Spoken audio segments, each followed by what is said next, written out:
रमजान की बरकतें समेटने के बाद मोमिनीन ने ईद उल फितर की खुशियां भी मना ली।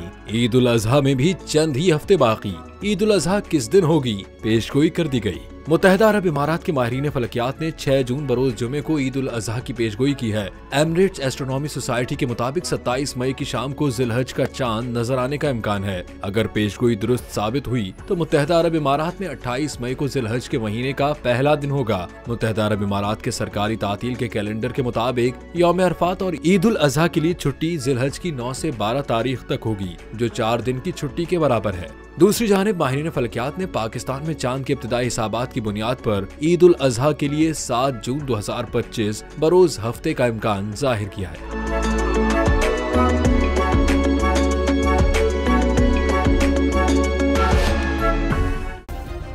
सब्सक्राइब करें और बेल दबाएं ताकि कोई खबर रह न जाए।